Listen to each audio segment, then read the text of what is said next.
अब आपको दिखाते हैं जो कुरान शरीफ का ज्ञानदाता और श्रीमद् भगवत गीता का ज्ञानदाता और वेदों का ज्ञानदाता, इन 4 वेदों का।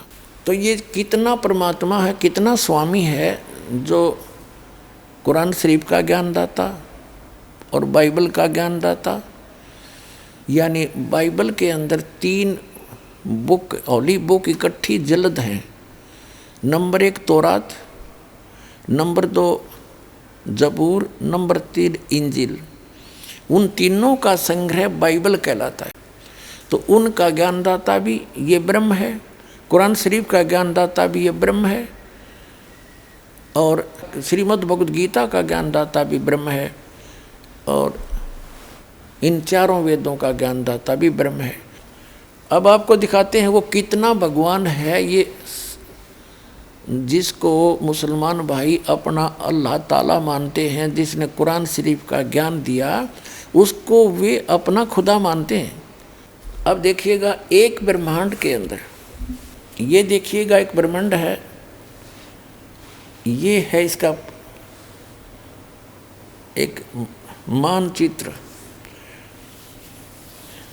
ये एलिपिकल शेप है इसकी, अंडे जैसी, ये ऐसे इतना। इसमें नीचे 7 लोक हैं। ये नीचे के इस पाताल लोक में जीवन है, बाकी ये ग्रहों की तरफ खाली घूमते हैं। ये पाताल लोक है, ये रसातल, तलातल, ये नरक टाइप हैं, ये सारे नरक टाइप, इसमें जीवन है। इसके बाद ये पृथ्वी लोक है, फिर और ये है स्वर्ग लोक। इन 3 लोकों में, पाताल लोक, पृथ्वी लोक और स्वर्ग लोक, इन 3 लोकों पर इन श्री ब्रह्मा जी रजगुण, श्री विष्णु जी सतगुण और श्री शिव जी तमगुण का अधिपत्य है। इन तीनों पर, पृथ्वी लोक पर, पाताल लोक और स्वर्गलोक। ये है ब्रह्मलोक, ये है एक ब्रह्मलोक। इसी ब्रह्मांड के अंदर एक ब्रह्मलोक है। ये सारा मिला के इतना, इसके अंदर इस काल भगवान ने, ये चारों तरफ समुद्र ही समुद्र है, बहुत गहरा समुद्र है, ये समुद्र है। और इसमें इस काल भगवान ने क्या रचना की है, ये एक महा इंद्र का द्वीप बना, इसको महास्वर्ग कहते हैं, इसको महास्वर्ग कहते हैं। इसके ऊपर नकली सतलोक, नकली अलखलोक, नकली डुप्लीकेट अगम लोक और अनामी अर्थात अकय लोक बनाए हैं ये। और ये 88,000 खेड़े हैं। ये सपतपुरी अलग है, जिसमें 7 नगरी है छोटी छोटी, और ये धर्मराय का लोक है। ये एक मानसरोवर है इसमें, इस ब्रह्मांड के अंदर। तो ये एक ब्रह्मांड का चित्र है। इस ब्रह्मांड में ये खुद यहाँ गुप्त रहता है महाब्रह्मा रूप में। ये माँ ब्रह्मा के रूप में काल यहाँ रहता है, साथ में दुर्गा को माँ सावित्री रूप में रखता है, और ये महाविष्णु के रूप में रहता है, महाविष्णु के रूप में काल ब्रह्म, और दुर्गा को लक्ष्मी रूप में रखता है। ये 3 नक्षत्र न्यारे न्यारे इसने गुप्त बना रखे हैं। ये सतोगुण प्रधान नक्षत्र है, ये तमोगुण प्रधान नक्षत्र है। इसमें ये काल महाशिव रूप में रहता है, और दुर्गा को पार्वती रूप में रखता है। और ये रजोगुण प्रधान नक्षत्र है, इसमें महाब्रह्मा रूप में रहता है, और दुर्गा को सावित्री रूप में रखता है। इन तीनों स्थानों पर एक एक पुत्र की उत्पत्ति करता है। जो इस स्थान पर ये उत्पत्ति करते हैं, दोनों दुर्गा जी और काल, ये काल भगवान ब्रह्मा रूप धारण कर लेता है। और इसके साथ फिर ये दोनों सृष्टि क्रम करते हैं। पति पत्नी के व्यवहार से जो पुत्र उत्पन्न होता है, वो इन ब्रह्मा जैसी शकल का हो जाता है, रजोगुण युक्त हो जाता है। इस स्थान का ऐसी कंस्ट्रक्शन है। और ये है सतोगुण प्रधान क्षेत्र। इसमें ये काल विष्णु रूप धारण कर लेता है चतुर्भुज रूप में, और दुर्गा को भी रखता है महालक्ष्मी रूप। इन दोनों के संयोग से ये सतोगुण प्रधान क्षेत्र है। यहाँ ऐसी कंस्ट्रक्शन है, यहाँ व्यक्ति का अपने आप स्वभाव बहुत अच्छा रहता है। तो इनके संयोग से जो पुत्र उत्पन्न होता है वो सतोगुण युक्त हो जाता है। और ये है तमोगुण प्रधान क्षेत्र। इसमें ये स्वयं रहता है महाशिव रूप में, दुर्गा को रखता है पार्वती रूप में। इन दोनों के संयोग से जो पुत्र उत्पन्न होता है वो अब ऑटोमेटिकली तमोगुण युक्त हो जाता है, ऐसी शकल का हो जाता है। फिर ये जब युवा हो जाते हैं तब तक इनको कोमा में रखता है। युवा होने के बाद फिर ये दुर्गा के सहयोग से, ये सबके सामने नहीं आता, इसकी वास्तविक रूप शकल तो बहुत बुरी है। जो गीता जी के अंदर ये कहता है, अर्जुन देख मेरा ये काल है, ये हूँ मैं असली रूप, मेरा विराट रूप, और मैं काल हूँ। 11वें अध्याय के 32वें श्लोक में गीता जी में कहता है मैं काल हूँ।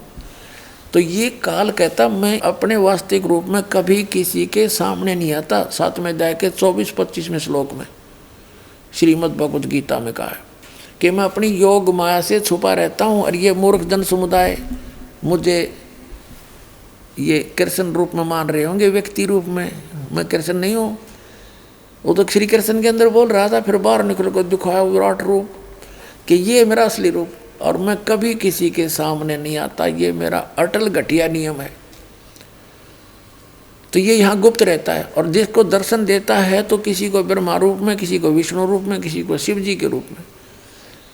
तो आज तक कोई समझ नहीं पाया कि ये महाब्रह्मा कौन है और महाविष्णु कौन है। इन्हीं को महाब्रह्मा कहने लगे, उसी को सब कुछ मान बैठे।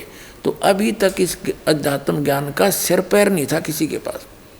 इस दास पर दया करी परमात्मा ने, ये सारा रहस्य खोल के धर दिया आपके सामने। बुद्धिमान समाज है, आओ ज्ञान ग्रहण करो, कल्याण करवाओ और समझो इस ज्ञान को अच्छी तरह। अब ये एक ब्रह्मांड है, ये है एक ब्रह्मांड, ये सारा एक ब्रह्मांड है। और इसमें ये जो काल भगवान है, ये एक मुख्यमंत्री का रोल करता है, और इसके 3 मंत्री ये हैं। ये तो प्रधानमंत्री समझो, यानी मेन तो ये 3 है। इसके अंतर्गत फिर और 33 करोड़, जैसे एक मुसलमान भाई है डॉक्टर जाकिर नायक, वो क्या तर्क देता है कि मुसलमान तो मानते हैं सब कुछ खुदा का है, और वो कहता है अधिकतर हिंदू मानते हैं कि जैसे ये सूरज खुदा है और आग खुदा है, पहाड़ खुदा है, मूर्ति खुदा है, सांप खुदा है,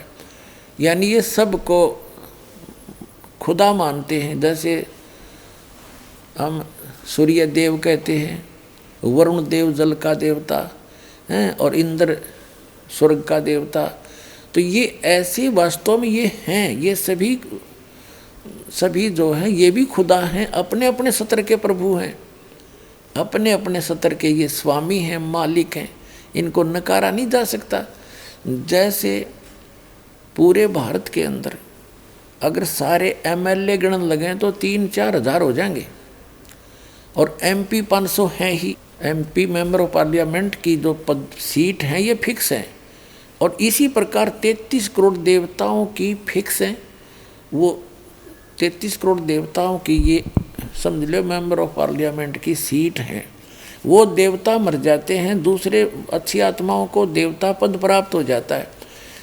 तो इस प्रकार ये सभी देव हैं। देव माने प्रभु हैं, स्वामी हैं अपने सत्र के। लेकिन कुल का मालिक जिसको महादेव कहते हैं, बड़ा भगवान कहते हैं, अल्लाह अकबर कहते हैं, वो सबका मालिक है, उसके सब देव हैं। ये अन्य देव भी उसके हैं, उसके अंतर्गत हैं, उसके कंट्रोल में है। वो सबका मालिक एक है, और ये अपने सत्र के प्रभु हैं। ये सब खुदा होते हुए भी उस एक खुदा के हैं। ये सब खुदा भी हैं। ये है रियल डेफिनेशन ऑफ गॉड। और जिन का पता नहीं, वो तर्क वितर्क कितना ही कर लो, अटपट मारते ही रहते हैं। तो अब आज पहले जो हमारे खासकर भारतवर्ष में जो गहनी संस्कृत बोला करता था स्पीड से, और चारों वेदों को जो घोट रखा था उसको चतुर्वेदी कहा करते थे, और संस्कृत बोलने वाले को महत्व दिया जाता था, चाहे वो कुछ भी अटपट कर रहा है, और सब ये मान लेते थे बड़ा विद्वान है। आज इसका स्थान इंग्लिश ने ले लिया, अंग्रेजी भाषा ने, और जो अंग्रेजी में घड़ी गटमट करे उसने सोचो भाई बड़ा पहुँचा विद्वान है, खाक विद्वान है। एक भाषा का काम अपने विचारों को दूसरे तक पहुँचाना है, वो सिंपल हो, अक्षेत्रीय हो, चाहे अरबी हो, चाहे पंजाबी हो, चाहे गुजराती या मराठी हो या हिंदी हो, अपनी लोकल मातृभाषा हो। वो ज्ञान खरा होना चाहिए ताकि सामने वाला समझ सके। हमारी बुद्धि काम करना बंद कर जाती है क्योंकि हमने ज्ञान नहीं। तो इस ज्ञान से समझ में होगा कि हम किसको के मान बैठे। अब पूर्ण परमात्मा की परिभाषा आपको समझाई जा रही है, यानी पूरे ब्रह्मांड की सतीथि बता रहे हैं, असंख्य ब्रह्मांडों की। अब जो ये एक ब्रह्मांड में मुख्यमंत्री का रोल करता है ये ब्रह्म है, और इसके 3 पुत्र हैं। ये मुख्य कंट्रोलर हैं इन 3 लोकों के, पृथ्वी लोक, और एक एक विभाग के मंत्री हैं, पृथ्वी लोक, स्वर्गलोक और नीचे पाताल लोक के। यही तीनों इसके अंतर्गत आते हैं ब्रह्म के। और इस ब्रह्म का कितना क्षेत्र है ये देखिएगा। आपने जो ये ब्रह्मांड देखा, ये अब ये समझो हम इस स्थिति में आगे, ये एक गेंद जो है ये एक ब्रह्मांड समझ, ऐसे ये 5 ब्रह्मांड मिलाकर एक महाब्रह्मांड बना दिया इसने। ऐसे ऐसे ऐसे 4 महाब्रह्मांडों में 20 ब्रह्मांडों को रोक दिया, अपने अपने स्थान पर ये घूम रहे हैं। ये सारा एक 20 ब्रह्मांड का क्षेत्र है। फिर इसके बाद एक ब्रह्मांड ये हो रहा है इसका, ये सारा भी एक ब्रह्मांड है। ये तो दिखाने के लिए थोड़े से लिखने में नहीं आ रहे थे। इसका भी एलिप्टिकल शेप है, ऐसे ऐसे अलग से। तो ये ब्रह्मांड अलग से है, ये 21वां ब्रह्मांड है इसका। तो ये कुल मिलाकर ये सारे ये ब्रह्मांड नहीं है, ये तो दिखाने के लिखने के लिए थोड़े बड़े बनाने पड़े। तो ये सारा एक ब्रह्मांड है इतना, ऐसे एलिप्टिकल शेप है इसकी भी ऐसे। तो ये एक ब्रह्मांड अलग है, ये 20 ब्रह्मांड ये है। एक ब्रह्मांड जो मैंने अभी आपको पहले दिखाया था वो समझो एक गेंद है, या एक गेंद जैसी है, ये इतना आ गया। और इस समझने के लिए तो ये 21 ब्रह्मांड का स्वामी है, ये 21 ब्रह्मांड का स्वामी है ब्रह्म, सरपुरुष, काल, शैतान, जिसको शैतान कहते हैं, ये है। और ये सरपुरुष भी कहलाता। अब देखो, अब ये है, ये जो आपने देखा 21 ब्रह्मांड का ये एक क्षेत्र है, अभी आपने देखा था, ये तो है सरपुरुष का। और इसके बाद जो ये स्थान है इतना, ये रेड लाइन जो है ये वाली, ये है 7 संख ब्रह्मांड इस परब्रह्म के, जिसको अक्षर पुरुष भी कहते हैं। ये सरपुरुष है, ये अक्षर पुरुष है। और ये ओवरऑल कंट्रोल जो अल्लाह अकबर है, अल्लाहु अकबर है, अल्लाहु अकबर यानी बड़ा भगवान, वो ये है। ये छोटे छोटे जो डॉट दिखे ये सारे ब्रह्मांड हैं, ये चारों तरफ ये सारे, ये सतलोक है सारा, ये सतलोक ये। और इसके ये है वो मूल मालिक अल्लाहु अकबर, जो 7 में वो कहते हैं अर्श कुर्स पर अल्लाह तकत है, खालिक बिन नहीं खाली। तो ये तकत है उस मालिक का, स्थान है, सिंहासन है। और इसके अंतर्गत ये परब्रह्म 7 संग ब्रह्मांड वाला ये भगवान भी इसी के अंतर्गत आता है। और ये काल भगवान, ये जो कुरान शरीफ का ज्ञानदाता और श्रीमद् भगवद गीता का ज्ञानदाता, चारों वेदों का ज्ञानदाता और इन पवित्र बाइबल का ज्ञानदाता, ये है। ये तो इतना अल्लाह है, इतना खुदा है, बस ये इतना, ये 21 ब्रह्मांड का। और इसके बाद ये देखो 7 संख ब्रह्मांड परब्रह्म के, अक्षर पुरुष के।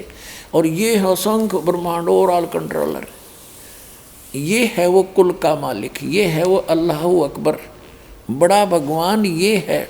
और इसके फिर अन्य ऊपर लोक और हैं, अलख लोक और अगम लोक और अनामी लोक, जिसको अलह लोक भी कहते हैं। ये ओवरऑल कंट्रोलर, ये मालिक ही अन्य लोकों में भी अन्य रूप धारण करके यही परमात्मा सबका कंट्रोल करता है। और ये है वो मूल मालिक, संसार रूपी वृक्ष की ये जड़ है, वो परम अक्षर ब्रह्म, वो अल्लाहु अकबर, वो जड़ है पूरे संसार रूपी वृक्ष की, जो सबका धारण पोषण करता है तीनों लोकों में प्रवेश करके। अब 3 लोक कैसे हो गए? ये ऊपर का जो लोक हैं, सतलोक, अलखलोक, अगमलोक और अकैलोक, ये एक लोक अविनाशी स्थान बोला जाता है, उसकी अलग डिवीजन बना दी गई है। और नीचे के ये 2 लोक, जैसे सरपुरुष इस ब्रह्म के और अक्षर पुरुष इस परब्रह्म के 7 संग ब्रह्मांड, और ब्रह्म के सरपुरुष के सरब्रह्म के ये 21 ब्रह्मांड, ये 2 लोक अलग हैं प्रत्येक। जैसे सरपुरुष का लोक, एक अक्षर पुरुष का लोक, और ये परम अक्षर पुरुष का ये ऊपर का स्थान, ऊपर के अविनाशी जो स्थान है, वो भी एक लोक कहलाता है। तो इस प्रकार इन तीनों लोकों में जितने भी प्राणी हैं, सबका धारण पोषण ये परमात्मा ही करता है, यानी जो संसार रूपी वृक्ष की जड़ है, मूल है, और मूल से पूरे वृक्ष को आहार मिलता है, तो वो है अल्लाहू अकबर। और ये कुरान शरीफ का ज्ञानदाता तो 21 ब्रह्मांड का स्वामी है, और गीता का ज्ञानदाता ये वही है, और वेदों का ज्ञानदाता भी यही है, बाइबल का ज्ञानदाता भी यही है। तो ये तो उस अल्लाहू अकबर की जानकारी भी नहीं रखता, उसके लिए तो ऑप्शन छोड़ दिया, कोई तत्वदर्शी संत बताएगा। ये है वो तत्वदर्शी संत, आओ और कल्याण करा लो। पुण्यात्माओं, इनकम्प्लीट जो नॉलेज रखते हैं उसके विषय में कहा है कि little knowledge is the dangerous thing, नीम हकीम खतराए जान। अभी तक जिन भगवानों को भगवान मान के इस पृथ्वी के जितने भी मानव हैं अपना कल्याण चाहते थे, ये खुद लिटल नॉलेज रखता है। इसने तो ऑप्शन छोड़ दिया कि उसके बारे में किसी बाखबर से पूछ लो। तो इन सदग्रंथों में वर्णित विधि से उस अल्लाहू अकबर की यानी कंप्लीट गॉड की अक्षर पुरुष की प्राप्ति हो ही नहीं सकती, उसकी भक्ति ही नहीं है। ये तो अल्लाहू अकबर मान के और इस गीता ज्ञानदाता, वेद ज्ञानदाता, कुरान शरीफ के ज्ञानदाता, बाइबल के ज्ञानदाता की पूजा कर रहे हैं। जो अन्य देवता है, अन्य प्रभु है, अन्य स्वामी है, वो कुल मालिक नहीं है, वो अल्लाह ताला नहीं है, वो कंप्लीट गॉड नहीं है। उस कंप्लीट गॉड की जानकारी इस दास के पास है। ये देखिएगा, ये पवित्र बाइबल है, संपूर्ण जीवन अध्ययन बाइबल। ये कहाँ से छपा ये देख लीजिएगा। ये देखिएगा, journal editor Donald C Stamps, associate editor ये Wesley Adams PhD, life publishers international.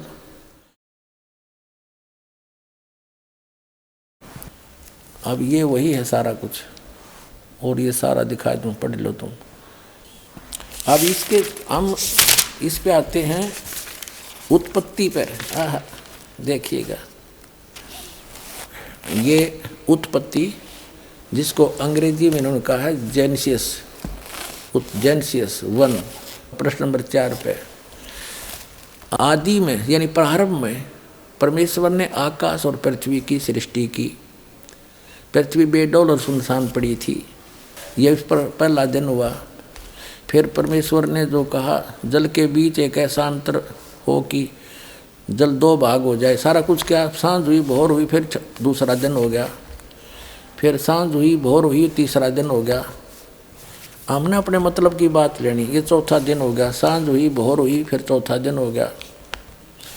अब हम ये 5वां दिन हो गया। प्रश्न नंबर 5 पर आ गए हम। ये सांझ हुई, भोर हुई, 5वां दिन हो गया। अब छठे दिन ये आ गया, छठा दिन। ये छठे दिन में चल पड़ा। इस प्रकार परमेश्वर ने पृथ्वी की जाति जाति के वन पशुओं को और जाति जाति घरेलू पशुओं और जाति जाति की भूमि पर सब रेंगने वाले जंतुओं को बना, और परमेश्वर ने देखा अच्छा है। फिर परमेश्वर ने कहा कि हम मनुष्य को, उन सब पशु पक्षियों को बनाकर, फिर हम मनुष्य को अपने स्वरूप के अनुसार बनाएं, अपनी समानता में बनाएं, और वे समुद्र की मछलियों और आकाश के पक्षियों और घरेलू पशुओं और सारी पृथ्वी पर सब रेंगने वालों जंतुओं पर जो पृथ्वी पर रेंगते अधिकार रखें। इनका इनसे समझदार हो। जैसे भैंस, गाय, बैल, इनको हमने अपने काम के लिए प्रयोग कर लिया, इनको खाना नहीं, सताना नहीं। इनको जैसे गाय भैंस आपने रखी, उसको पहले आप पेट भरते हो, चराते हो, उसको नहवाते हो, धोआते हो, प्यार से रखते हो, जब वो दूध देती है। तो ऐसे कहा, खाने के लिए नहीं कहा उस मालिक ने। देखो आगे, तब परमेश्वर ने कहा मनुष्य को अपने स्वरूप के अनुसार बनाए, अपनी समानता बनाए। तो भगवान फिर कैसा हुआ? फिर परमेश्वर ने कहा हम मनुष्य को अपने स्वरूप के अनुसार बनाए, अपनी समानता बनाए, और वो समुद्र की मछलियों और आकाश के पक्षियों और घरेलू पशुओं और सारी पृथ्वी पर रेंगने वाले जंतुओं पर जो पृथ्वी पर रेंगते अधिकार रखे। आगे देखो, तब परमेश्वर ने मनुष्य को अपने स्वरूप के अनुसार उत्पन्न किया, अपने ही स्वरूप के अनुसार परमेश्वर ने उसको उत्पन्न किया, नर और नारी करके उसने मनुष्यों की सृष्टि की। तो भगवान कैसा? नर आकार, मनुष्य सदृश्य। जैसे जिनको परमात्मा मिले सचखंड लेकर गए, वापस छोड़ा, उन्होंने बताया हमरे ही निहार है, हमारा सृजनहार, अपना हमारा भगवान हमारे जैसी शक्ल का है, लेकिन उसकी बॉडी वो उस वहाँ जाकर के सभी का जो शरीर है इमोर्टल हो जाता, अविनाशी शरीर मिलता है। वो मटेरियल सारा अविनाशी मटेरियल का शरीर है, और यहाँ पर ये नासवान है ये शरीर। यहाँ जब आता है परमात्मा अपनी ओरिजिनल बॉडी से ही आता है, वो अविनाशी, वो ऐसे ही किसी माँ से जन्म नहीं लेता, सह शरीर आता है, सह शरीर चला जाता है। आपको प्रमाण दिखाएंगे, अल्लाह अकबर सह शरीर आया था, बालक रूप धारण किया, लीला करते बड़े हुए, फिर सह शरीर चले गए लाखों लोगों के सामने। अब ये स्पष्ट हो गया कि परमात्मा ने मनुष्य को अपने जैसा अपनी सूरत में अपने शकल के अनुसार अपने जैसा रचा, तो भगवान भी अल्लाह भी मनुष्य जैसा है।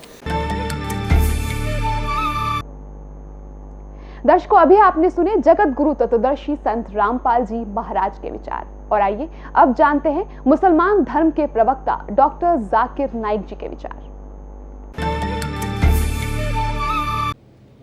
मेरा नाम प्रसाद वेरनेकर है। नमस्कार नाइक साहब।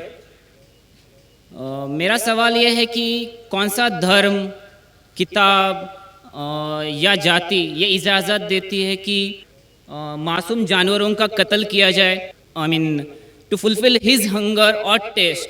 Like in case of Muslim, you celebrate Bakri Eid which favours killing of goats, I mean as a means of festival. I mean, hearing to your comments on Islamism and other religions, what I understand is your religion favors this festival in a more spirited manner, because Hinduism doesn't do so.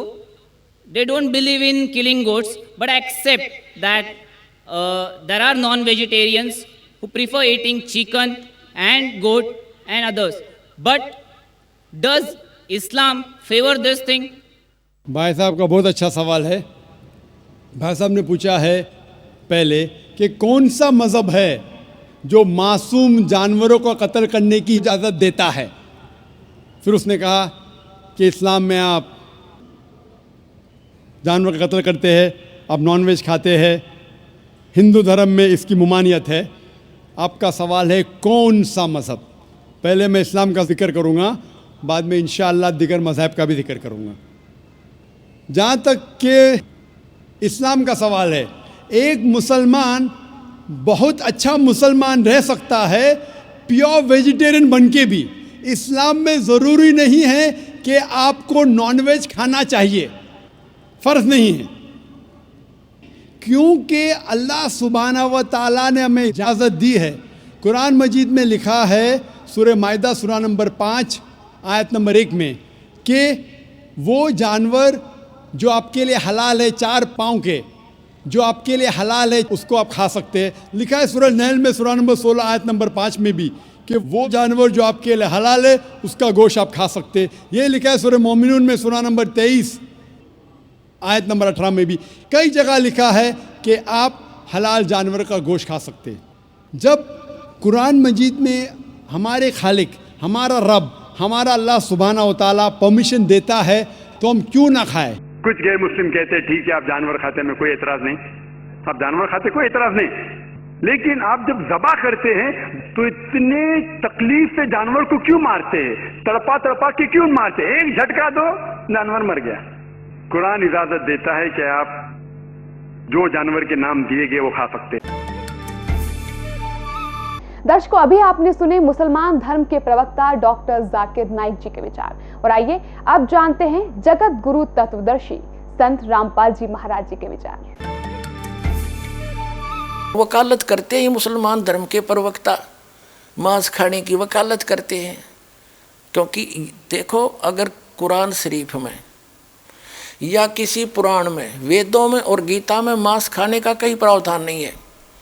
यदि किसी पुराण में और यदि किसी कुरान में और यदि फिर बाइबल में इससे आगे जहाँ परमात्मा ने उस अल्लाहू अकबर ने समर्थ भगवान ने 6 दिन में सृष्टि रची, 7वें दिन वो तो तख्त पर बैठ गया जाके विधान बता के कि किसी ने भी मांस नहीं खाना है, ये खाने की वस्तुएं तुम्हें हलाल हैं, बाकी सब हराम है। इससे आगे कोई उल्लेख है, चाहे वो पुराण में है, चाहे कुरान में है, चाहे बाइबल में या तौरात में है, या चाहे अन्य किसी इंजिल में है या ज़बूर के अंदर है, वो अल्लाहू अकबर का आदेश नहीं है, वो किसी अन्य देव का आदेश है। उसका आदेश पालन करके आप उस अल्लाहू अकबर के विधान को तोड़कर दोषी बन जाओगे। नबी मोहम्मद नमस्कार है, राम रसूल कहाया, 1,80,000 को सौगंध जिन नहीं करद चलाया, अरस कुरस पर अल तकत है, खालिक बिन नहीं खाली, और वह पैगंबर पाक पुरुष थे साहिब के अब्दाली। उसी परमात्मा ने कहा है कि जो नरगोशत खाते हैं प्रत्येक राक्षस जान, इसमें संशय है नहीं, हिंदू खाइयो चाहे मुसलमान। कहते जो मांस खाते हो प्रत्येक राक्षस हैं, चाहे हिंदू हो चाहे मुसलमान। ये तुमने अपना फार्मूले आप बना रखे, उन महापुरुषों के आदेश नहीं है। कहते हैं मांस खावें सो ढेढ़ सब, और मद पीवें सो नीच, और कुल की दुर्मति पर हरें भगवान कहे सो ऊंच। कहते मांस खावें सब ढेढ़ हैं, चाहे हिंदू है चाहे मुसलमान, सिख है या ईसाई। और कहते हैं मद पीवें सो नीच, शराब पीते वो महान नीच आदमी है, और अपने कुल का भी नाश करते हैं। केवल जो उस अल्लाहू अकबर का सच्चा नाम जपते हैं वही ऊंचे हैं। समझदार को संकेत बहुत होता। अब आप जी को दिखाया है परमात्मा नर आकार है, 6 शरीर है, 6 दिन में सृष्टि रची, और परमात्मा ने 6ठे दिन मनुष्य को अपने जैसा, अपने अनुरूप, अपने शरीर जैसा, अपनी सूरत जैसा उत्पन्न किया, नर और नारी करके उनकी उत्पत्ति की, और उनको खाने के लिए आदेश दे दिया। अभी आपने पढ़ा, आप फिर भी पढ़ सकते हैं। और आगे फिर वो क्या कहता है देखो, और परमेश्वर ने कहा, नर और नारी करके उनकी सृष्टि की, और परमेश्वर ने उनको आशीष दी, उनसे कहा फूलो फलो और पृथ्वी पर भर जाओ, और उसको अपने वश में कर लो, और समुद्र की मछलियों तथा आकाश के पक्षियों और पृथ्वी पर रेंगने वाले जंतुओं पर अधिकार रखो। यानी उनसे जैसे इंसान ने शेर तक को भी काबू कर लिया, हाथियों को भी बांध लिया, तो इस ऐसे कंट्रोल करने के लिए कहा उन्होंने। आगे देखो, फिर परमेश्वर ने उनसे कहा, यानी मनुष्यों को भी, फिर परमेश्वर ने उनसे कहा कि सुनो, जितने बीज वाले छोटे छोटे पेड़, ये मनुष्यों के लिए आदेश है, सारी पृथ्वी के ऊपर हैं, और जितने वृक्षों में बीज वाले फल हैं वे सब मैंने तुमको दिए तुम्हारे भोजन के लिए। मनुष्य के लिए उस अल्लाह ताला का आदेश, अल्लाहू अकबर जिसने 6 दिन में सृष्टि रची, 7वें दिन तख्त पर जा बैठा, वो है अल्लाहू अकबर है, वो अल्लाह कबीर है, वो कंप्लीट गॉड है, वो सर्जनहार है, वो क्रिएटर है। उस क्रिएटर का आदेश नहीं है मांस खाने का मनुष्य को, ये पशु पक्षियों को भी नहीं है। आगे देखो, तुम्हारे भोजन के लिए, ये तो मनुष्यों के लिए। आगे देखो, यहाँ आगे हम, और जितने पृथ्वी के पशु और आकाश के पक्षी और पृथ्वी पर रेंगने वाले जंतु हैं, जिनमें जीवन का प्राण है, उन सब के खाने के लिए मैंने सब हरे हरे छोटे पेड़ दिए, और वैसा ही हो गया, यानी घास फूस से। और तब परमेश्वर ने जो कुछ बनाया था वो देखा, तो क्या देखा, वह बहुत अच्छा है।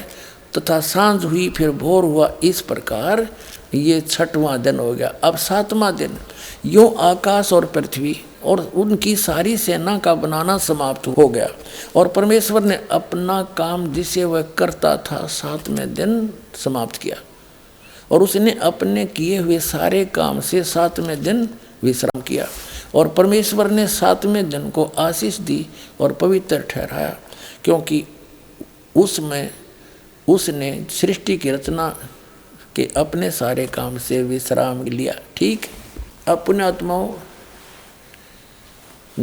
जो क्रिएटर है, जो सबका रचनहार है, जो अल्लाहू अकबर है, जो सुप्रीम गॉड है, उसने 6 दिन में सृष्टि रची, 7वें दिन तख्त पर जा बैठे। उसी के विषय में कुरान शरीफ में स्पष्ट किया है कि ये वही है। कुरान शरीफ का ज्ञानदाता कह रहा है ये वही अल्लाहु अकबर है जिसने 6 दिन में सृष्टि रची, 7वें दिन तख्त पर जा बैठा। उसकी खबर किसी बाखबर से पूछ लो, वो तो 7वें दिन सारी रचना रच कर चला गया। उसके बाद इस काल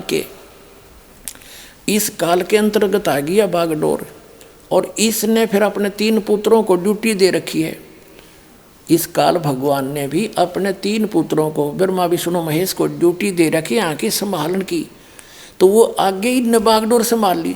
जब आदम और हव्वा को उस परमात्मा ने बना दिया, आदम को वचन से बना दिया, उसकी हड्डी हड्डी से जैसे भी मानते हैं, हव्वा बना दी, ठीक है, वो तो उसको छोड़ दिया। फिर ले लिया इस काल ने कंट्रोल में, और इसको ले गया ब्रह्मा, क्योंकि उस सूक्ष्म वेद के अंदर कहा है कि वही मोहम्मद, वही महादेव, वही आदम, वही ब्रह्मा, दास गरीब दूसरा कोई नहीं, देखा अपने घर में।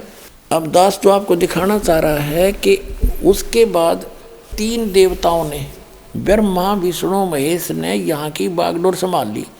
इस पवित्र बाइबल में स्पष्ट है, जब आदम को और उसकी पत्नी को इस यहाँ के भगवान ने, जिसको ये भगवान मानते हैं, ब्रह्मा ने, वास्तव में ये है कि ब्रह्मा ने उनको एक वाटिका में छोड़ दिया। उनको इतना मंदबुद्धि बना रखा था कि उनको कोई आभासा नहीं था। उनसे कहा कि और सब इस वाटिका के सब वृक्षों के फल आप खा लो, लेकिन ये बीचों बीच जो फल हैं, बीच वाले वृक्षों के फल मत खाना, खाओगे तो मर जाओगे तुम। यानी झूठ बोलना शुरू किया इसने। एक दिन वो काल आ गया सर्प बन के, वो शैतान कह दिस नहीं, और सर्प बन के आके हव्वा को बोल दिया कि ये बीच वाले पेड़ के फल क्यों नहीं खाते तुम। उन्होंने कहा कि हम और सब फल खा सकते हैं, अल्लाह ने कह रखा है कि बीच के फलों को ना खाना, तुम मर जाओगे। सर्प ने कहा, काल आ गया सर्प बन के, कि ऐसी बात नहीं है, ये तो बहुत अच्छे फल हैं, इनको खाने से तुम मरोगे नहीं, बल्कि तुम्हें भले बुरे का ज्ञान हो जाएगा।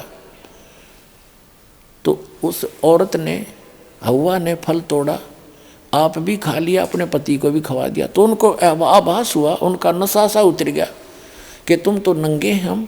उनको शर्म आई एक दूसरे से। उन्होंने अंजीर के पत्ते तोड़कर लंगोट बांध लिए दोनों ने।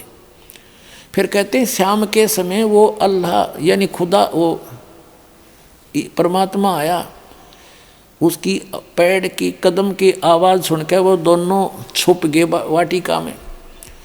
और उस भगवान ने आवाज़ लगाई, ईश्वर ने, कि तुम कहाँ हो आदम।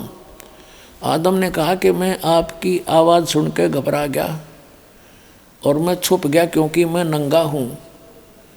तो कहते हैं भगवान ने कहा कि क्या तुमने वो फल खा लिए जो मैंने मना किए थे। हाँ हमने खा लिए, मेरी पत्नी ने खिला दिए। उसकी पत्नी से पूछा तो उसने कहा कि सर्प ने बहका दिया, हमने इसलिए खा लिए। तो वो अल्लाह जिसने ये भगवान कहते हैं पवित्र बाइबल के पढ़ने वाले, उसने सोचा कि अब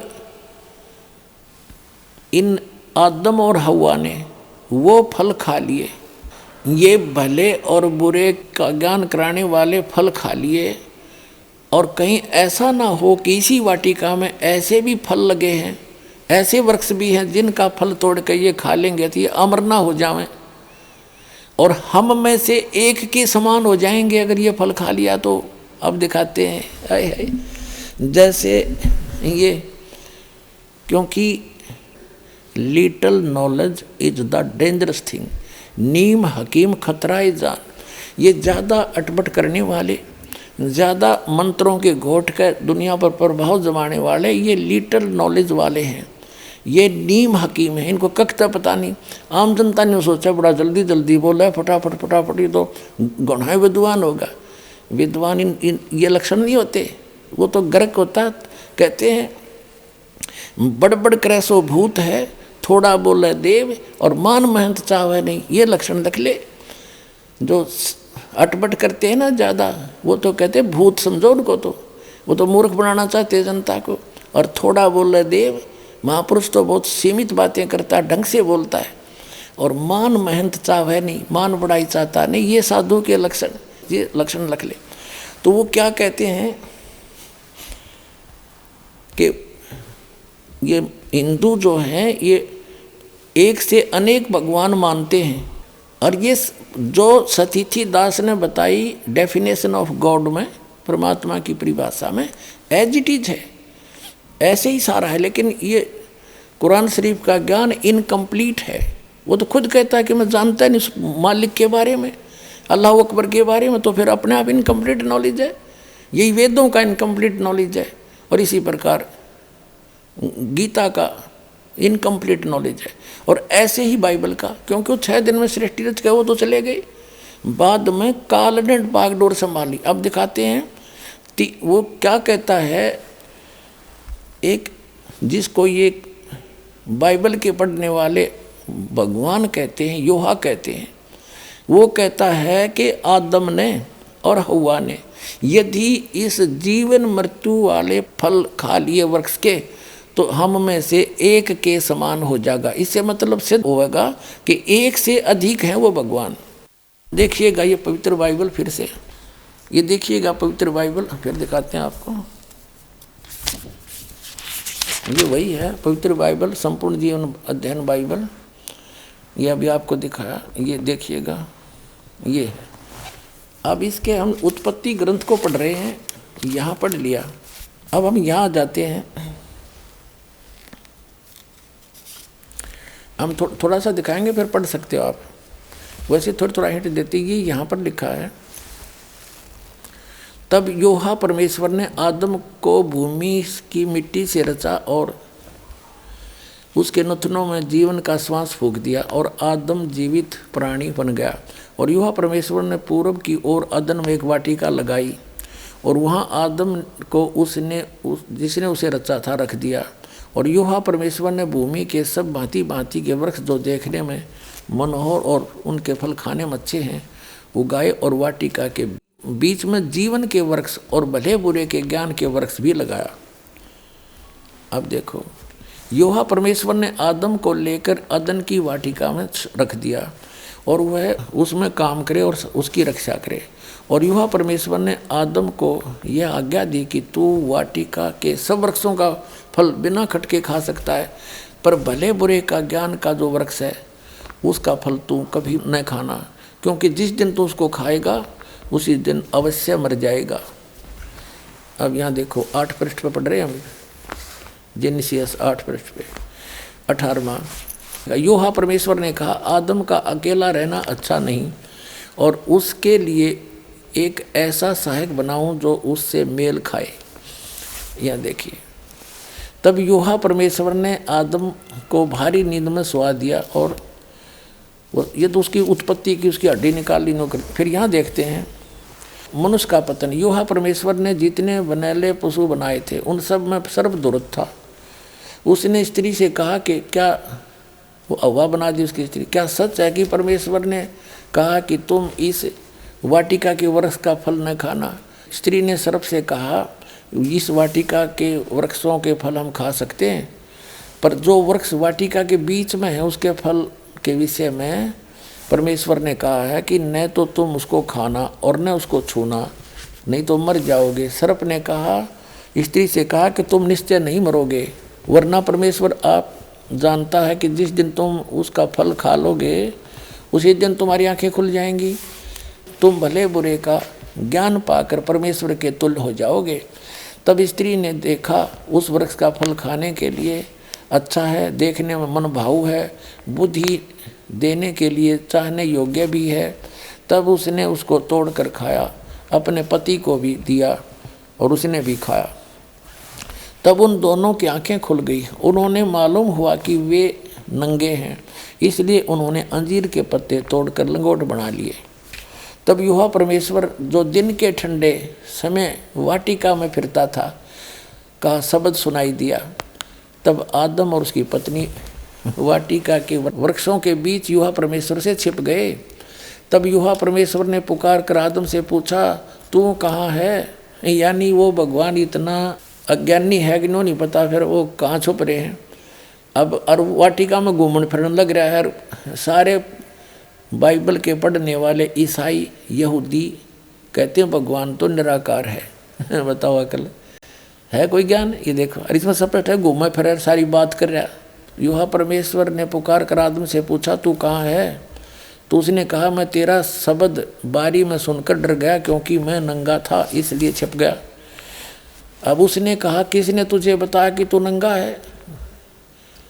जिस वृक्ष का फल खाने को मैंने तुझे मना किया था, क्या तूने उसका फल खा लिया? खा लिया है। आदम ने कहा जिस स्त्री को तूने मेरे संग रहने को दिया है उसी ने उस वृक्ष का फल मुझे दिया और मैंने खा लिया। तब यहोवा परमेश्वर ने स्त्री से कहा कि तूने यह क्या किया? अब स्त्री ने, हव्वा ने कहा कि सर्प ने मुझे बका दिया तब मैंने खा लिया। अब हम अपने मतलब की बात पढ़ेंगे। दास ये सिद्ध करना चाहता है कि परमात्मा निराकार नहीं है, वो मनुष्य जैसा है और एक नहीं, अपने अपने सतर के ये प्रभु। जैसे दास ने परिभाषा प्रभु की बताई कि जैसे तहसीलदार अपने सतर का साहब, गॉड खुदा मालिक, और एसडीएम अपने सतर का, डिप्टी कमिश्नर अपने सतर का, कमिश्नर अपने सतर का, राज्य का मंत्री अपने सतर का साहब है, मुख्यमंत्री भी अपने सतर का खुदा है, साहब है, उसका मालिक है, प्रभु है, स्वामी है। जैसे केंद्र के मंत्री भी अपने सतर के साहब हैं और प्रधानमंत्री ओवरऑल कंट्रोलर सब के ऊपर साहब है, उन सब साहबों के ऊपर भी साहब है, उस साहब के नीचे वाले सारे साहब हैं और वो अपने सतर के साहब। ऐसे ही देव हैं ये तीन ब्रह्मा विष्णु महेश हैं, ये ही यहाँ कंट्रोल कर रहे हैं सारे इस पृथ्वी के, पाताल लोक के और स्वर्गलोक के प्राणियों को। अब यहाँ दास ये सिद्ध करना चाहता है कि एक से अधिक भी खुदा हैं, जो कि एक डॉक्टर जाकिर नाइक एक नया प्रवक्ता वाक्य है, वो नो कह है कि सबसे पहला है खुदा पर यकीन लाना। हम तस्करा करेंगे हिंदू धर्म में खुदा का तसव्वुर क्या है। जब हम कोई आम हिंदू से पूछते हैं आप कितने खुदाओं में मानते हैं, कुछ कहेंगे 3 खुदा, कुछ कहेंगे 10, कुछ कहेंगे 100, कुछ कहेंगे 1000 और कुछ कहेंगे 33 करोड़। लेकिन जब हम एक हिंदू पंडित से पूछते हैं, वो हिंदू से जो हिंदू धर्म की किताबों को जानता है, वो हिंदू कहेगा कि हिंदू सिर्फ एक भगवान, एक ही खुदा में मानना चाहिए और एक ही खुदा की इबादत करना चाहिए। लेकिन आम हिंदू एक फिलॉसफी में मानता है जिसे कहते हैं पैंथीइज्म। पैंथीइज्म की मानी आम हिंदू समझता है सब कुछ खुदा है, पेड़ खुदा है, इंसान खुदा है, सूरज खुदा है, चांद खुदा है, सांप खुदा है।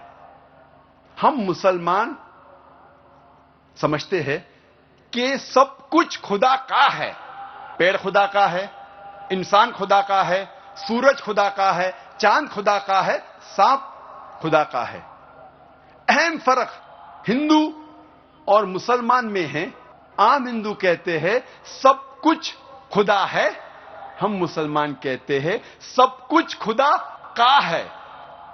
सिर्फ एक अहम फर्क है का। अगर हम इस का के फर्क को मिटा लेंगे तो हिंदू और मुस्लिम एक हो जाएंगे। दर्शकों, अभी आपने सुने मुसलमान धर्म के प्रवक्ता डॉक्टर जाकिर नाइक जी के विचार, और आइए अब जानते हैं जगत गुरु तत्वदर्शी संत रामपाल जी महाराज जी के विचार।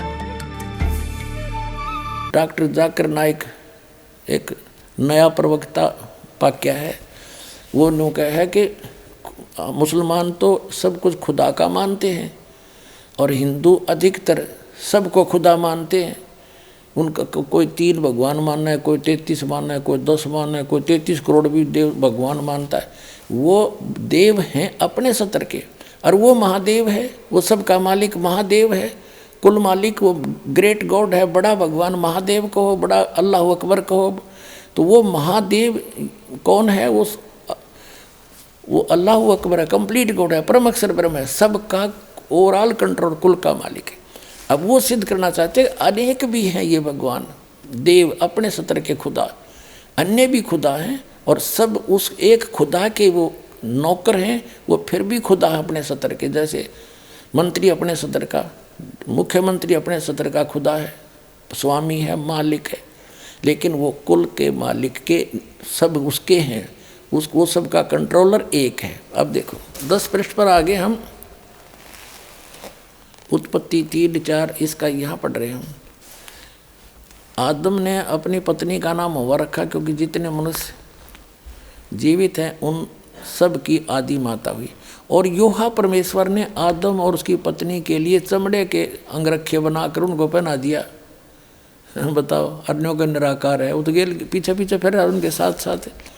योहा परमेश्वर ने कहा कि मनुष्य भले बुरे का ज्ञान पाकर हम में से एक के समान हो गया, इसलिए अब ऐसा ना हो कि वह हाथ बढ़ाकर जीवन के वृक्ष का फल भी तोड़ ले के खा ले और सदा जीवित रहे।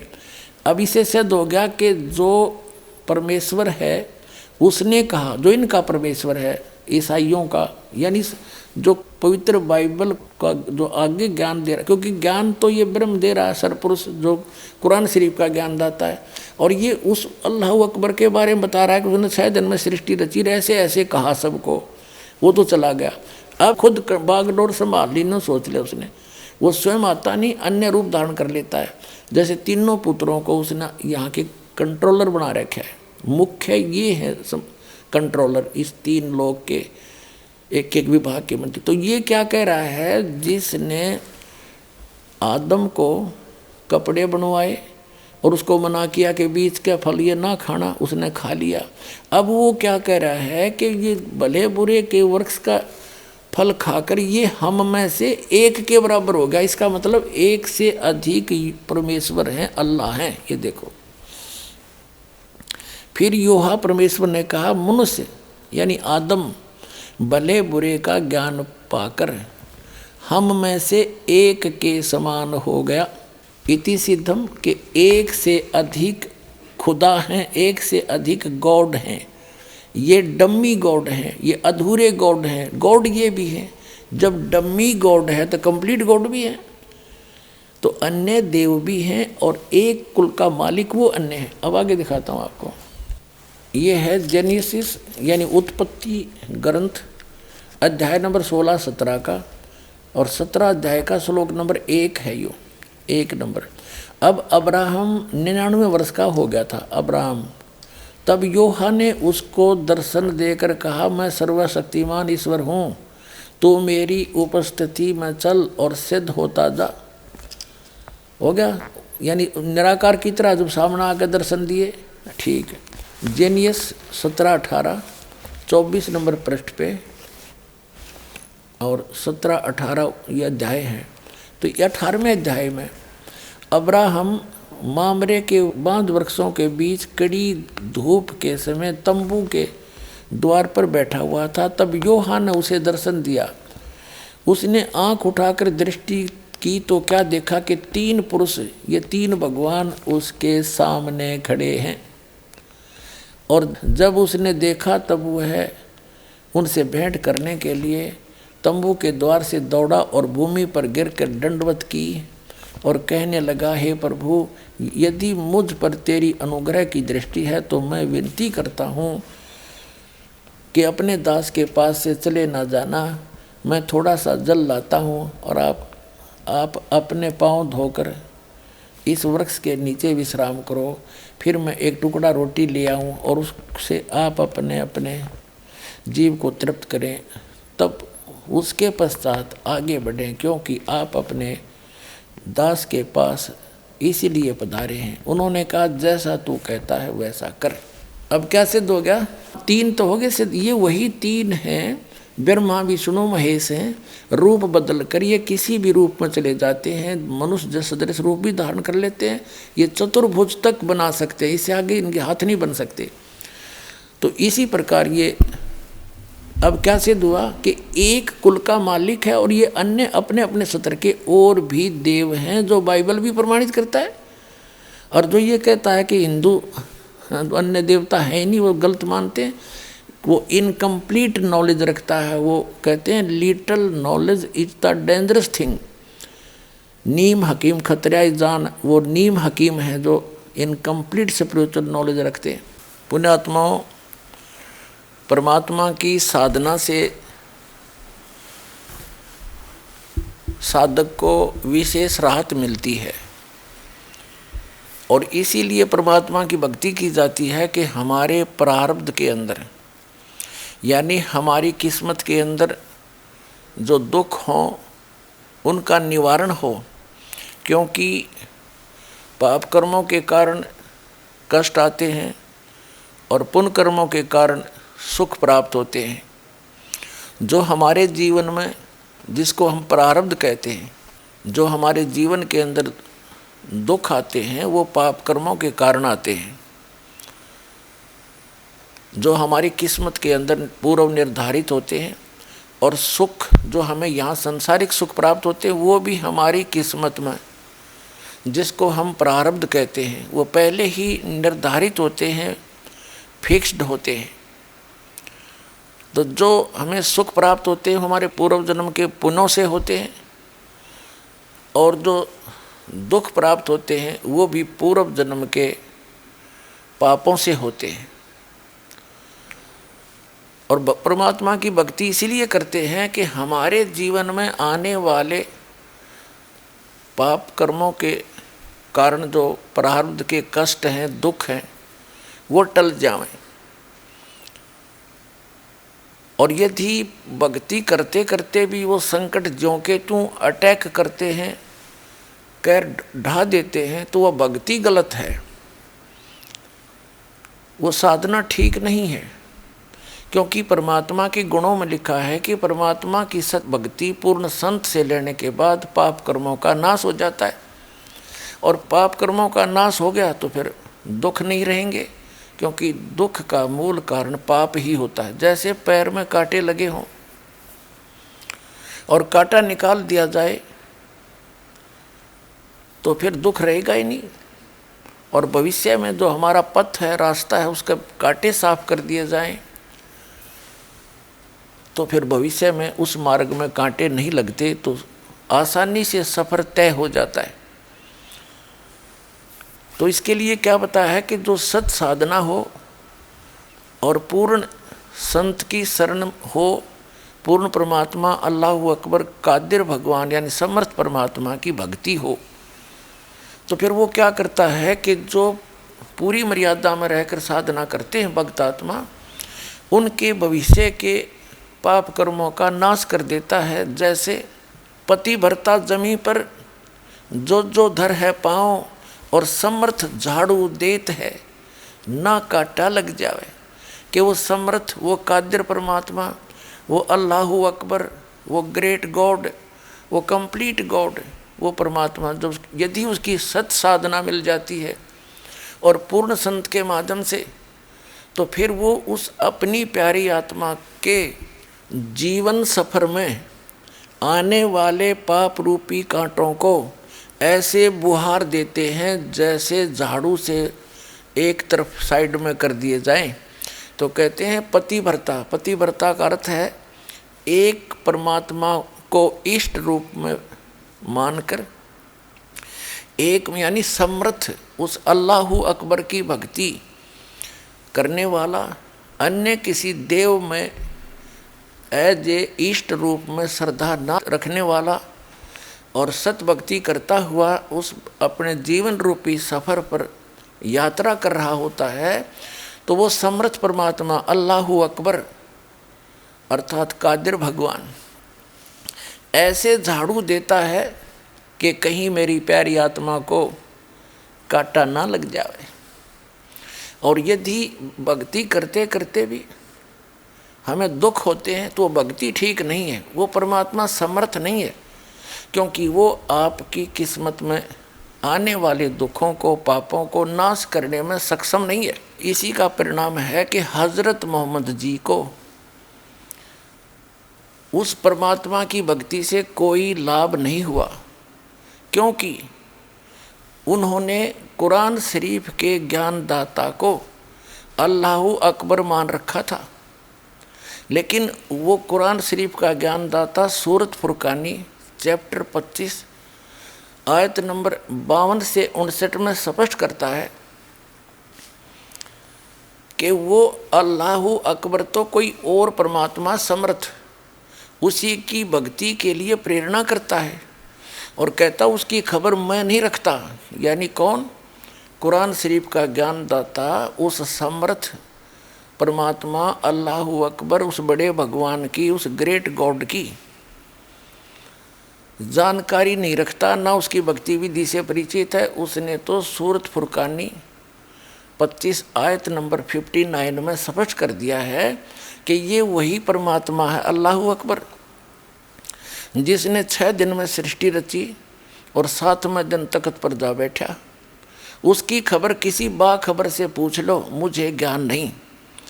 यही कारण रहा कि पूरा मुसलमान समाज इस कुरान शरीफ के ज्ञानदाता को अल्लाहु अकबर मानकर भक्ति कर रहा है। उसके द्वारा बताई गई ये नमाज, रोजे और बंग जिसको अजान बोलते हैं, और साथ में ये मांस वगैरह भक्षण करना, ये समर्थ का आदेश नहीं, ये तो इस कुरान शरीफ के ज्ञानदाता के द्वारा बताई गई भक्ति विधि है। और ये समर्थ है नहीं, जिस कारण से हजरत मोहम्मद जी को कोई आध्यात्मिक लाभ प्राप्त नहीं हुआ।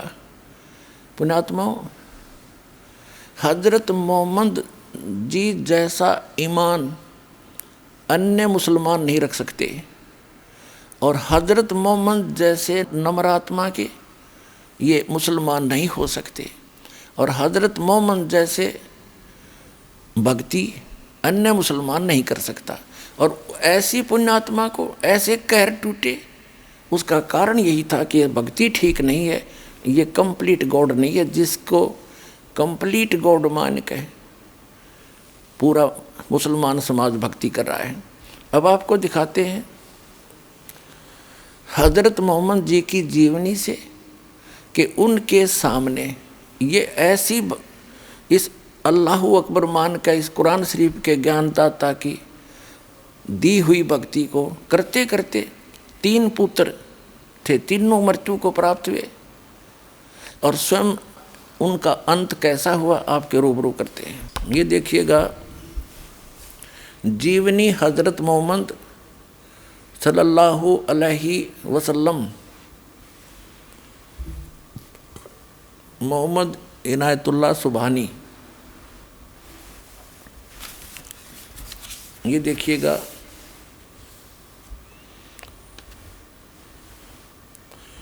इनायतुल्लाह सुबहानी, अनुवादक नसीम गाजी फलाही, मकरजी मकतबा, इस्लामी पब्लिशर्स, नई दिल्ली।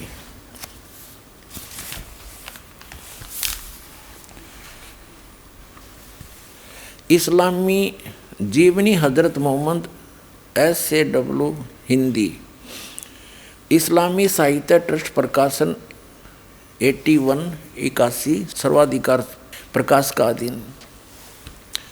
नाम मूल किताब मोहम्मद अरबी उर्दू, प्रकाशक हैं मरकजी मकतबा पब्लिशर्स, D307 दावत नगर, अब्बुल फजल इनकलेव, जामिया नगर, नई दिल्ली। दूरभाष इतने फैक्स नंबर इतने, और मुद्रक हैं HS ऑफसेट प्रिंटर्स दिल्ली, मुद्रक। ये देखिएगा पृष्ठ 64 पे, 64 पे। लेकिन ये मुबारक घड़ियाँ और खुशी के दिन जल्द ही ख़त्म हो गए। आप के सब बेटे एक एक करके अल्लाह को प्यारे हो गए। कासिम, तैयब और ताहिर सब अल्लाह से जा मिले। इनकी मृत्यु होगी तीनों पुत्रों की, कासिम, तैयब और ताहिर की, और जख्म पर जख्म लगते रहे, लेकिन आप सब्र करते रहे। बचपन में तो यतीमी का दुख उठाया। जब हजरत मोहम्मद जी माँ के गर्भ में थे तब तो पिता की मृत्यु हो गई थी। जब ये 5 वर्ष के हुए तो माता की मृत्यु होगी। 8 वर्ष के हुए तो दादाजी की मृत्यु होगी। एक यानी अनाथ की तरह जीवन व्यतीत किया। फिर 25 वर्ष की उम्र में एक 40 वर्षीय खदीजा नामक स्त्री, जो पहले 2 बार विधवा हो चुकी थी, उससे विवाह हुआ। उसके बाद उस खदीजा जी से इनको 3 पुत्र और 4 पुत्रियां प्राप्त हुई। तीनों पुत्र पिता के सामने मर गए। बता, या कोई भक्ति है? तो पुण्यात्माओं, दास का उद्देश्य है कि आपको सतर्क करके, और पहले जो हमसे गलतियां होगी, जिनका कितना भयंकर दंड हम भोग चुके हैं, कम से कम अब सावधान हो जाओ। इस दास के पास वो भक्ति है, आप सत भक्ति करोगे तो ये दुख नहीं हो सकते। बाप से पहले बेटा नहीं मर सकता, ये गारंटीड बात समझ लेना। अगदी नियम में रहोगे ना तो भक्ति की जरूरत ही नहीं है। बचपन से यतीमी का दुख यानी अनाथपने का दुख उठाया, बड़े हुए थे अपने जिगर के टुकड़ों का गम सहन करना पड़ा, तीनों पुत्र मर गए। आपकी बेटियां ही रह गई जो 4 थी, जैनब, रुक्या, उम्मे कुलसूम और फातिमा। अब आपको दिखाते हैं हज़रत मोहम्मद जी की मृत्यु कैसे हुई। अब देखिएगा, अब यहाँ से शुरू करते हैं। ये वही है जीवनी हज़रत मोहम्मद सल्लल्लाहु अलैहि वसल्लम। अब इसके 307 पृष्ठ पर से पढ़ते हैं। हिजरत का 10वां साल था। प्यारे नबी हज के इरादे से मक्का रवाना हुए। आपके साथ 1 लाख से ज़्यादा बहादुर साथियों का काफिला था। इस हज को कहते हैं हिज्जतुल वदा, इसलिए कि यह हज आपकी आखिरी हज था। इसके बाद आपको मक्का, काबा और अरफात की जियारत का मौका न मिल सका। अब यहाँ देखा, हाँ, ये 307 पर ही पढ़ रहे हैं। प्यारे नबी सल्लल्लाहु ने तकरीर करते हुए यह भी बताया कि मुसलमान आप कैसे रहें। फिर यहाँ बताया है, लोगों तुम्हारा रब एक है, तुम्हारा बाप एक है, तुम सब आदम के बेटे हो और आदम मिट्टी से बने हैं। खुदा के नज़दीक तुम में सबसे बेहतर वह है जो खुदा से सबसे ज़्यादा डरने वाला हो। ठीक, अब यहाँ जाते हैं। अब 308 पे पढ़े आप ना, 309 पढ़ रहे हैं।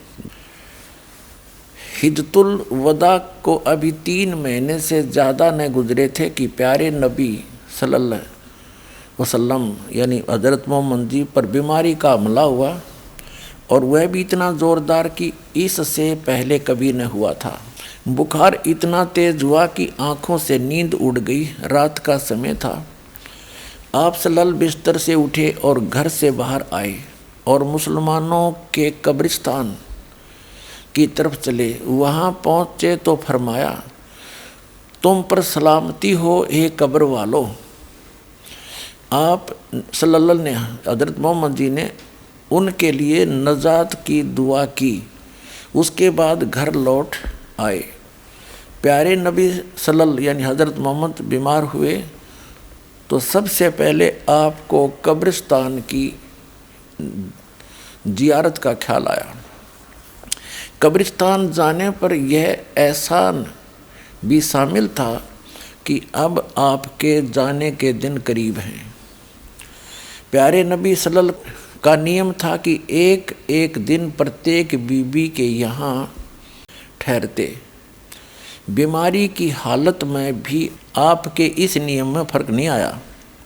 बारी बारी आप हर बीबी के यहाँ जाते रहे। 5 दिन तक ऐसा ही चलता रहा। फिर हालत बहुत ज़्यादा ख़राब हो गई, चलने फिरने की ताकत न रही। हज़रत मोहम्मद जी के 11 पत्नियां थीं। इसी में वर्णन है, समय आने पर दिखाएंगे। अब 310 पर पढ़ेंगे।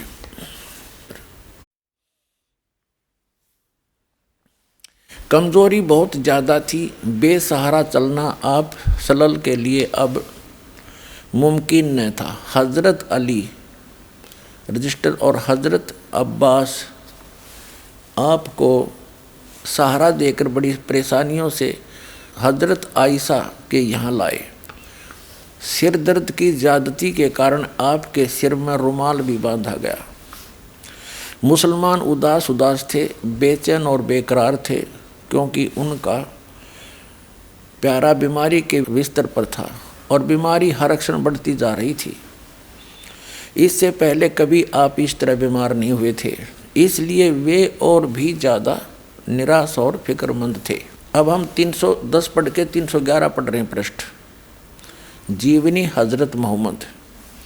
प्यारे नबी की हालत गिरती गई, बुखार कभी घट जाता कभी बढ़ जाता। जब तक पैरों में दम रहा और चलने फिरने की ताकत रही, आप मस्जिद में जाते रहे और मुसलमानों की इमामत करते रहे। सबसे आखिरी नमाज जो आपने पढ़ाई वह मगरिब की नमाज थी। ईसा का वक्त हुआ और आप सल्लल्लाहु ने पूछा, नमाज हो चुकी? साथियों ने कहा, बस आपकी इंतज़ार है। आपने बर्तन में पानी भरवाया, गुस्ल किया, उठना चाहा तो बेहोश हो गए। कुछ देर के बाद होश आया तो पूछा, नमाज हो चुकी? साथियों ने फिर कहा, हुजूर आपका इंतज़ार है। आप फिर नहाए और उठना चाहा, इस बार भी आप बेहोश हो गए। कुछ देर में होश आया तो पूछा, नमाज हो चुकी? फिर वही जवाब मिला, आपका इंतज़ार है। आपके शरीर पर पानी डाला गया, उठने का इरादा किया तो फिर बेहोश हो गए। इस बार होश आया तो फरमाया, अबू बकर से कहो वे नमाज पढ़ाए। हज़रत आयशा, अल्लाह के रसूल, उनकी आवाज़ बहुत धीमी है, कुरान पढ़ते हैं तो रोते भी बहुत हैं, लोग उनकी आवाज़ सुन न सकेंगे। 312 पर प्यारे नबी सल्लल्लाहु उन्हीं से कहो नमाज पढ़ाएं। हज़रत आयशा ने दोबारा वही बात अर्ज की। प्यारे नबी यानी हज़रत मोहम्मद सल्लल्लाहु ने तकलीफ़ से बेचैन थे, गुस्से से आवाज़ काफ़ी बुलंद हो गई। फरमाया, कहो अबू बकर से वही नमाज पढ़ाएंगे। हज़रत अबू बकर ने आदेश का पालन किया और कई दिन नमाज पढ़ाते रहे। इंतकाल से 4 दिन पहले कुछ सुकन हुआ, यानी कुछ राहत मिली। फिर आप सल्लल्लाहु हज़रत मोहम्मद जी ने फरमाया, मुसलमानों, ये तो उन्होंने हिदायत दी है। अब 313 पर देखिएगा। इंतकाल से 1 दिन पहले आपको फिर ख्याल आया तो पूछा कि वे अशरफियाँ क्या हुई? हज़रत आयशा ने कहा, अल्लाह के रसूल वे घर में ही हैं। आप हज़रत मोहम्मद ने वे अशरफियाँ मंगवाई और हज़रत आयशा ने हाजिर कर दी। उनको आपने हथेली पर रखा और फरमाया, अगर मोहम्मद को मौत आ गई और उसके पास ही रखी रह गई, यह उसके पास ही रखी रह गई, तो वह अपने रब को क्या जवाब देगा? फिर आपने उनको कुछ गरीब मुसलमानों में बांट दिया। तकलीफ़ बहुत बढ़ गई, बुखार इतना तेज़ हुआ कि पूरा शरीर जलने लगा। चहेती बेटी फातिमा रोज़ बाप की खिदमत में हाजिर होती। आप उन्हें देखकर स्नेह से खड़े हो जाते, उन्हें चूमते और अपने पास बिठा लेते। आज बला की बेचैनी थी, कमज़ोरी भी बहुत ज़्यादा थी। हज़रत फातिमा आई तो आप उठकर प्यार न कर सके। वे पास आई, स्वयं उन्होंने आपको चूमा और पहलू में बैठ गई। बुखार इतना तेज था कि बार बार आप बेहोश हो जाते। पास ही एक बर्तन में ठंडा पानी था, आप उसमें हाथ डालते और चेहरे पर मलते। बेचैनी बहुत थी। ठीक उसी वक्त आपके होठ हिले और कानों ने ये शब्द सुने, यहूदियों और ईसाइयों पर अल्लाह की लानत हो कि वे अपने पैगंबरों की कब्र में सजदे करने लगे। कमज़ोरी हर क्षण बढ़ती जा रही थी, मौत धीरे धीरे सरकती आ रही थी। आपने बर्तन में ठंडा पानी मांगा, तुरंत पानी पेश कर दिया गया। आप बार बार उसमें हाथ डालते और चेहरे पर मलते, चादर कभी मुंह पर डाल लेते, कभी हटा लेते। उस समय निरंतर आपके मुख से ये शब्द निकल रहे थे, हे अल्लाह, नजा यानी जान निकलने के समय की परेशानी को झेलना मेरे लिए आसान कर दे। प्यारे बाप की बेचैनी देखकर हजरत फातिमा बेचैन हो गई। वे खुद ब खुद पुकार उठी, हाय मेरे बाप की बेचैनी। आपने सुना तो फरमाया, आज के बाद फिर तुम्हारा बाप बेचैन न होगा। अपराह्न का समय था, आफ्टरनून। सीने में सांस धड़क रही थी, इतने में आप सलल के होठ हिले और कानों में ये आवाज़ आई,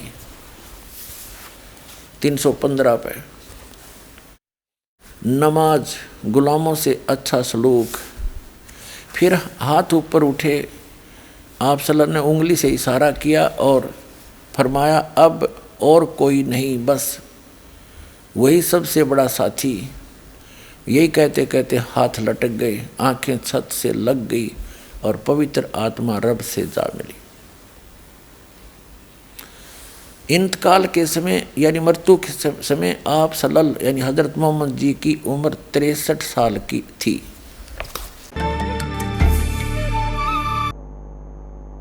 दर्शकों, अभी आपने सुने जगत गुरु तत्वदर्शी संत रामपाल जी महाराज के विचार। और आइए अब जानते हैं मुसलमान धर्म के प्रवक्ता डॉक्टर जाकिर नाइक जी के विचार।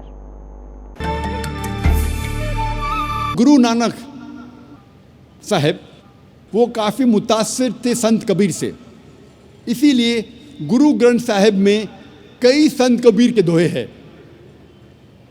और मुझे याद है जब मैं स्कूल में था तो एक मशहूर दोहा संत कबीर का था, दुख में सुमर न सब करे, सुख में करे न कोय, जो सुख में सुमर न करे तो दुख काय होए। इसके मानी कि दुख में ईश्वर खुदा की इबादत सब लोग करते हैं, लेकिन सुख में ईश्वर और खुदा की इबादत नहीं करते। जो इंसान सुख में ईश्वर और खुदा की इबादत करता है उसको दुख कभी भी नहीं होगा। दर्शकों, अभी आपने सुने मुसलमान धर्म के प्रवक्ता डॉक्टर जाकिर नाइक जी के विचार। और आइए अब जानते हैं जगत गुरु तत्वदर्शी संत रामपाल जी महाराज जी के विचार। डॉक्टर जाकिर नाइक जी ने एक वाणी बोली है परमेश्वर कबीर जी की, अल्लाहू अकबर की। वो सूक्ष्म वेद की वाणी है जो परमात्मा स्वयं सहशरीर आकर के अपने मुख कमल से बोलते हैं, उसको तत्व ज्ञान कहते हैं। वो तत्व ज्ञान की वाणी है। कबीर दुख में सुमरण सब करें और सुख में करे न कोय, जय सुख में सुमरण करे तो दुख काहे को होए। ये वाणी है उस सूक्ष्म वेद की। और ये किसके विषय में संकेत करती है कि जो पूर्ण परमात्मा अल्लाहु अकबर की भक्ति करते हैं और जो सुख में यानी सारे सुख हों और फिर भी परमात्मा याद करते हैं। दुख में तो सभी याद करते हैं और परमात्मा दुखी को भी सुखी करता है और सुख में कोई नहीं करता। यदि सुख में सुमन करते हों तो उनको दुख कभी नहीं हो। ये बिल्कुल सही है और ये पूर्ण परमात्मा अल्लाहु अकबर का विधान है। और आप जी को दिखाते हैं, हज़रत मोहम्मद जी एक बहुत ही नेक आत्मा थे। एक संपन्न औरत थी खदीजा नाम की, जिसके पास बहुत माया थी, धन बहुत था। और उससे हज़रत मोहम्मद जी का विवाह हुआ था तो उनको कोई दुख नहीं था उस समय। और जब वो 40 वर्ष के हुए और उनके 7 संतान भी होली थी, 3 पुत्र और 4 पुत्रियाँ। तो हज़रत मोहम्मद जी तो इस कुरान शरीफ के ज्ञानदाता की भक्ति कर रहे थे। इसको अल्लाहु अकबर जान के, ये अल्लाहु अकबर नहीं है। कुरान मजीद के अंदर सूरत फुरकानी चैप्टर नंबर 25 आयत नंबर 52 से 59 में कुरान शरीफ का ज्ञानदाता स्पष्ट करता है कि जिसने 6 दिन में सृष्टि रची वो अल्लाहु अकबर है, अल्लाह कबीर है। और वो 6 दिन में सृष्टि रची और 7वें दिन तख्त पर जा बैठा। उसकी खबर किसी बाखबर से, तत्वदर्शी संत से पूछ लो, मैं नहीं जानता। यदि जानता होता तो एक सूरत और लिखवा देता। तो इससे सिद्ध है कि कुरान शरीफ का ज्ञान दाता तो अल्लाहु अकबर की जानकारी भी नहीं रखता और उसी की भक्ति करने को कह रहा है।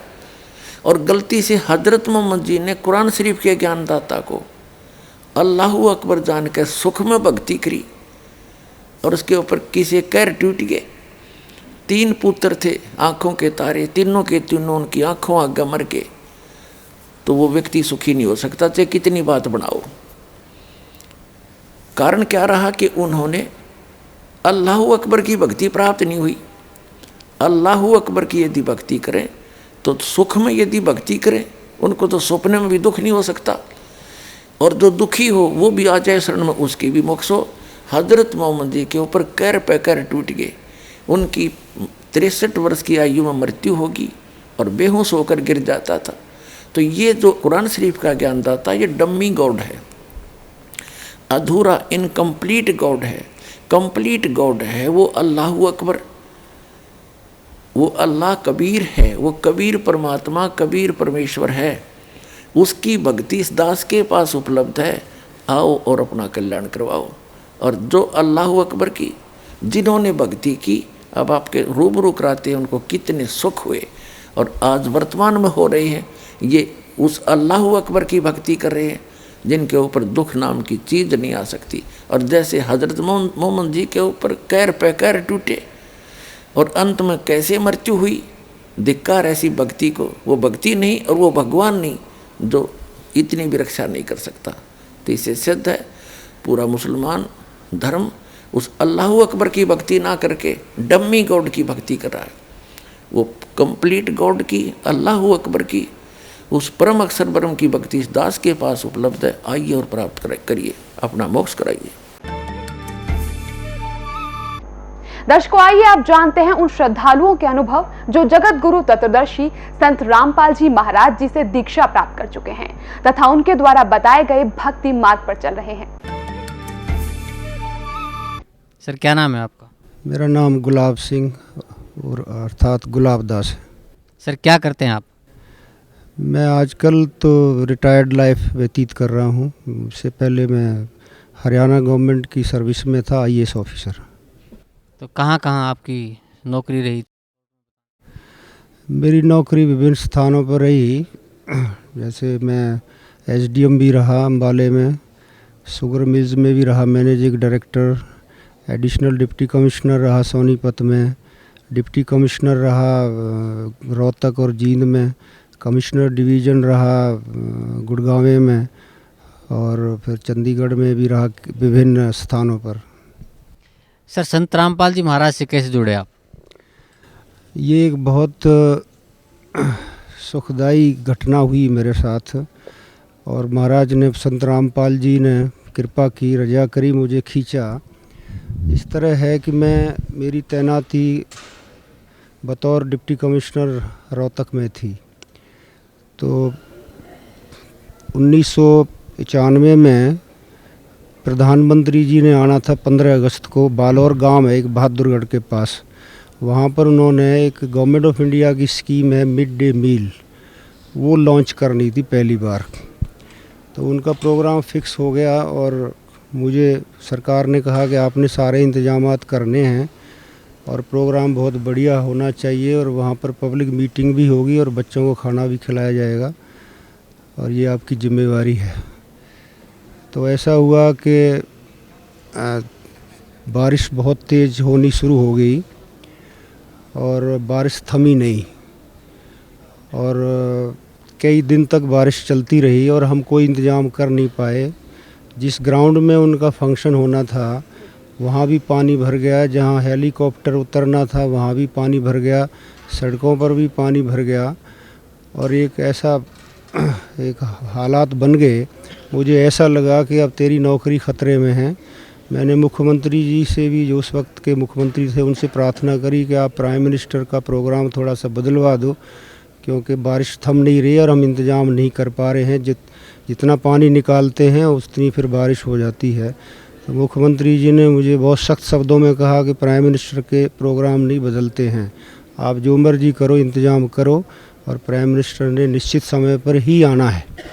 तो I was in a great fix and it was a very dangerous situation for us. तो मेरे से पहले मेरे गनमैन थे, उन्होंने महाराज जी से नाम उपदेश लिया हुआ था और वो मेरे से बातचीत करते रहते थे और वो कबीर को परमात्मा बताते थे और महाराज संत रामपाल जी को भी भगवान का अवतार बताते थे। तो मैं उनसे लड़ा करता था कि तू कौन सा ज्ञान ले आया बेकार का, कबीर कोई परमात्मा हो सकते हैं। तो लेकिन उस दिन मुझे उसने सलाह दी कि आप संत रामपाल जी की शरण में आने का संकल्प लो और एक पाठ बोल दो, तो ये सब ठीक हो जाएगा और मौसम ठीक हो जाएगा और कोई ऐसी चिंता वाली बात नहीं है। तो कहते मरता क्या नहीं करता। तो मैंने एक संकल्प लिया हृदय से, क्योंकि मैं उस वक्त मुसीबत में था। और मैंने कहा अच्छा भाई, तुम्हारे संत रामपाल जी को भी देखते हैं। मैंने संकल्प किया मैं उनका पाठ करवाऊंगा।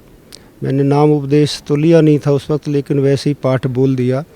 और मैं हैरान हुआ कि जैसे ही मैंने ये संकल्प लिया उसी वक्त बादल छट गए और बारिश बंद हो गई। और मेरे पास सिर्फ 2 दिन थे, ये 13 अगस्त की बात है, और बादल बिल्कुल छट गए और मुझे सुखी सांस आई। मैंने सारे विभागों को कहा कि अपने काम में लग जाओ, और हमने रात दिन 24 घंटे लेबर फोर्स बढ़ा करके, काफ़ी पंप लगा करके पानी निकलवाया, सारी व्यवस्था की, पंडाल, हेलीकॉप्टर, जितनी भी व्यवस्था होती है सारी व्यवस्था की। और प्रोग्राम 15 अगस्त का प्राइम मिनिस्टर का अच्छा हुआ और बहुत अच्छा हुआ। सरकार ने मुझे बधाई दी कि भाई आपका इंतज़ाम बहुत अच्छा रहा, और हमें नहीं था कि आप इतने थोड़े समय में इतना अच्छा इंतज़ाम कर लेंगे। लेकिन मुझे पता था कि इंतज़ाम करने वाला कौन था, क्योंकि मुझे इस घटना पर बहुत विश्वास हो चुका था। और फिर आप देखिए कि जैसे ही हमने प्राइम मिनिस्टर को बिठा करके हेलीकॉप्टर में उन्होंने उड़ान भरी, उड़ान भरते ही अभी हम गाड़ी में बैठे भी नहीं थे, फिर ज़ोर से बारिश होने लगी। और आपको मालूम है कि 1995 में रोहतक में कितना ज़बरदस्त उसके बाद फ्लड आया, सारा शहर भी भर गया था। तो उसके बाद फिर मुझे विश्वास हुआ कि वाकई कोई संत जो है, मैंने देखा नहीं था सदगुरु जी को उस वक्त तक कौन है संत रामपाल जी, सिर्फ वो मेरे जो भगत जी थे, जो मेरे गनमैन थे, वो ही चर्चा किया करते थे। लेकिन मुझे विश्वास हो गया कि कोई संत वाकई बहुत उच्च कोटि के संत हैं और कबीर परमात्मा हैं वाकई, जो इन्होंने इतनी जल्दी पुकार मेरी सुनी और मेरी एक बहुत बड़ी समस्या जो कि मेरी सर्विस पर एक ख़तरा था उसको टाला। तो मुझे अडिग विश्वास हो गया। उसके बाद कुछ महीनों के बाद मुझे जींद स्थानांतरित कर दिया गया सरकार ने, वहाँ भी फ्लड आया हुआ था। रोहतक का पानी निकाल करके और वहाँ जब सब ठीक ठाक हो गया तो फिर मुझे जींद की ड्यूटी सौंपी गई। तो वहाँ महाराज जी जींद में ही रहते थे उस वक्त, कुटिया में। और फिर मैंने वहाँ पर अपनी कोठी में अक्टूबर में एक पाठ करवाया महाराज जी को बुला करके वहाँ। तो महाराज जी ने कृपा करी, संत रामपाल जी ने, कि वहाँ मेरी कोठी में ही वो रहे 3-4 दिन, सत्संग किया और मुझे पूरा समझाया बिठा करके। उन्होंने मेरे से पूछा कि आप किस चीज़ की भक्ति करते हो, किसकी, क्योंकि मैंने महाराज जी को बताया कि महाराज जी मैं कृष्ण भगवान की और वैष्णो देवी, इन सभी देवी देवताओं की पूजा करता हूँ। तो परमात्मा ने मुझे बताया, संत रामपाल जी ने, कि आप सबको छोड़ो, एक के साथ सब सदे सब सादे सब जाए, और माली सींचे मूल को, फले फूले अगाए। और भी बहुत मुझे बिठा करके समझाया, ज्ञान दिया और मेरी समझ में आया और उन्होंने रजा करी और मुझे नाम उपदेश दिया। और उसके बाद फिर मैंने दूसरा पाठ वहीं पर मार्च में करवाया। तो इस तरह मैं परमात्मा की, अपने सतगुरु संत रामपाल जी की शरण में आया। ये छोटी सी कहानी है। सर, जो भक्ति आपके गुरुदेव ने, पूज्य गुरुदेव संत रामपाल जी महाराज ने आपको दी, आपको लगता है कि उससे आप मोक्ष प्राप्त कर लेंगे? बिल्कुल कर लेंगे, इसमें तो कोई शक नहीं है, क्योंकि जो महाराज जी मार्ग बताते हैं वो एक मार्ग प्रमाणित है, और जिनको परमात्मा मिले, जिनको मोक्ष मिली है, उन्होंने इस बात को सपोर्ट किया है, वो इस बात की गवाही दी है अपनी वाणियों में। जैसे संत गरीबदास जी थे, या धर्मदास जी थे, या दूसरे और अन्य महापुरुष थे, गुरु नानक जी थे। और यही मार्ग अपने सदगुरु महाराज जी बताते हैं, वेदों के आधार पर और दूसरे ग्रंथों के आधार पर। जो साधना हमको बताते हैं वो शास्त्र आधारित है, जो शास्त्रों में निहित है, जो शास्त्रों में विधि बताई हुई है, उसी को महाराज जी बताते हैं। और उसी विधि के जरिए, उसी नाम के जरिए बहुत सारे जो है महापुरुष तरे हैं और उनका मोक्ष हुआ है। तो मुझे कोई इसमें शक नहीं है, बिल्कुल विश्वास, दृढ़ विश्वास है। और जिस हिसाब से यहाँ पे महाराज जी ज्ञान देते हैं और उससे लोगों के साथ चमत्कार होते हैं, और भी मजबूत करते हैं कि मोक्ष अवश्य होगा, और यही मार्ग है मोक्ष का, और कोई मार्ग नहीं है। Thank you sir, thank you so much. दर्शकों, तो आइए प्रोग्राम को आगे बढ़ाते हैं और जानते हैं जगत गुरु तत्वदर्शी संत रामपाल जी महाराज के विचार। तो अब क्या सिद्ध हुआ कि एक कुल का मालिक है, और ये अन्य अपने अपने सत्र के और भी देव हैं, जो बाइबल भी प्रमाणित करता है। और जो ये कहता है कि हिंदू अन्य देवता है नहीं, वो गलत मानते हैं, वो इनकम्प्लीट नॉलेज रखता है। वो कहते हैं little knowledge is the dangerous thing. नीम हकीम खतरिया जान, वो नीम हकीम है जो इनकम्प्लीट स्पिरिचुअल नॉलेज रखते हैं। अब पुण्यात्माओं, अब इस दास के प्रयत्न को ये ना समझना कि दास किसी की आलोचना करना चाहता है, या किसी को हीन करना चाहता है, या किसी के नबी पैगंबर देवता की कोई मान हानि करना चाहता है। दास ये चाहता है कि हजरत मोहम्मद एक नंबर के पुण्यात्मा थे, और ये फंस गए इस काल ब्रह्म के। इस काल ब्रह्म ने डरा धमका के इसको जो साधना बताई, 5 वक्त की नमाज, अजान जो परमात्मा को पुकारने का बंग बोलते हैं, 5 वक्त की नमाज और रोजे, ये 3 साधनाएं बताई, और इनको डट कर करा करते थे वो। हजरत मोहम्मद जी जैसा ईमान अल्लाह पर कोई नहीं ला सकता। मुसलमान भाई जितना ईमान उन्होंने उस कुरान शरीफ के ज्ञानदाता को कंप्लीट गॉड मान के उन्होंने उसके ऊपर ईमान लाया, और उन जैसी भक्ति भी कोई नहीं कर सकता। इतनी साधना करने के बाद हजरत मोहम्मद जी को उसकी भक्ति का क्या बेनिफिट हुआ? एक तरफ तो कुरान शरीफ में कहा है कि वो अल्लाह ताला, अल्लाह अकबर बड़ा मेहरबान है, बड़ा दयालु है, रहमत करता है, पापों को नाश करता है। वो बिल्कुल सही बोला है, वो तो सही है, वो तो ऐसा ही है। लेकिन हजरत मोहम्मद जी को उनकी रहमत नहीं मिली, उनका लाभ नहीं मिला। उसका कारण क्या रहा कि उस अल्लाह अकबर की way of worship, method of worship, पूजा का मार्ग, पूजा की विधि नहीं है। सूरत फुरकानी 25 आयत नंबर 52 से 59 में स्पष्ट कर दिया कुरान शरीफ के ज्ञानदाता ने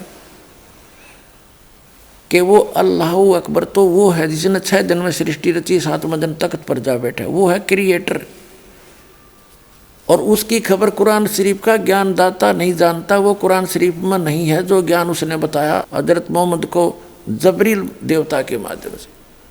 उसने अपने सत्र की विधि बताई है कि मेरे सत्र की ये साधना है, और इसकी साधना से पाप नाश नहीं हो सकते, जो कर्म में वही मिलेगा आपको, उसमें कोई परिवर्तन नहीं हो सकता।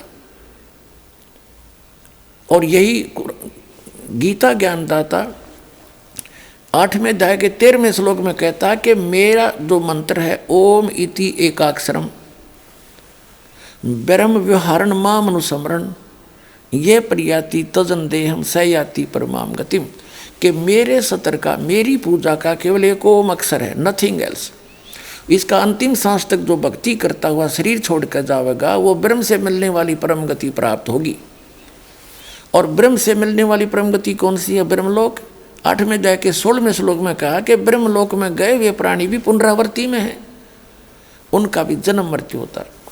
फिर गीता ज्ञानदाता ने 8वें अध्याय के 5 और 7 में तो अपने विषय की साधना बताई कि मेरी भक्ति करेगा मुझे ही प्राप्त होगा, ब्रह्मलोक में आ जाएगा, लेकिन जन्म मृत्यु तेरी भी रहेगी मेरी भी रहेगी, मोक्ष नहीं हो सकता।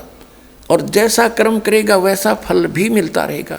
लेकिन 8वें अध्याय के प्रथम मंत्र में अर्जुन ने पूछा कि किम तत् ब्रह्म, उसका उत्तर दिया 8वें अध्याय के 3रे श्लोक में गीता में कि वो परम अक्षर ब्रह्म है। तो 8वें अध्याय के 5 से 7 तक तो अपनी विधि बताता गीता ज्ञानदाता, और उसके विषय में इसने बता दिया जन्म मृत्यु तेरी भी रहेगी मेरी भी रहेगी, यहाँ शांति हो नहीं सकती, युद्ध तो करना ही पड़ेगा। और युद्ध करना तो वहाँ शांति कहाँ, इसलिए 18वें अध्याय के 66वें श्लोक में कहा कि तू सर्वभाव से उस परमेश्वर की शरण में जा, उसकी कृपा से तू परम शांति को और सनातन परम धाम को प्राप्त होगा। मेरी शरण में रहेगा तो शांति नहीं हो सकती, या तो आपने दुख है भाग में तो दुख भी भोगने पड़ेंगे, और सुख है तो तेरे भाग का सुख भी मिलेगा। उसके लिए ऑप्शन छोड़ दिया है कि तत्वदर्शी संतों को पूछ, मैं नहीं जानता उसकी भक्ति विधि। 17वें अध्याय के 23वें श्लोक में गीता ज्ञानदाता ने उस परम अक्षर ब्रह्म सच्चिदानंद घन ब्रह्म, ब्रह्म ने माने सच्चिदानंद घन ब्रह्म की भक्ति का संकेत किया है कि उसके 3 मंत्र का जाप है। ओम तो सार्वजनिक कर दिया, वो तो उसका है ही, और तत् और सत वो सांकेतिक छोड़ दिए, उसको तत्वदर्शी संत बताएगा। तो वो दोनों कोड वर्ड जो हैं वो दास के पास है, वो कंप्लीट कोर्स है। तो उसकी भक्ति 8वें अध्याय के 8, 9, 10 श्लोक में बताया कि सच्चिदानंद घन ब्रह्म की भक्ति करेगा तो उसको प्राप्त होगा। 8वें अध्याय के 5 और 7 में कहा कि मेरी भक्ति करेगा तो मुझे प्राप्त होगा। ब्रह्म की साधना करने वाला ब्रह्मलोक में जाएगा। गीता अध्याय नंबर 8 के श्लोक नंबर 16 में स्पष्ट कर दिया है कि ब्रह्मलोक पर्यंत सभी पुनरावृत्ति के अंदर है। तो उसने स्पष्ट कर दिया है कि उस पूर्ण परमात्मा की साधना से मैं परिचित नहीं हूँ, और मेरी भक्ति करेगा तो ऐसे ही कष्ट भी होंगे, तेरे भाग में सुख है तो सुख भी होगा, तो ये दोनों मिलते रहेंगे। और परम शांति चाहिए तो तुझे सब पापों का नाश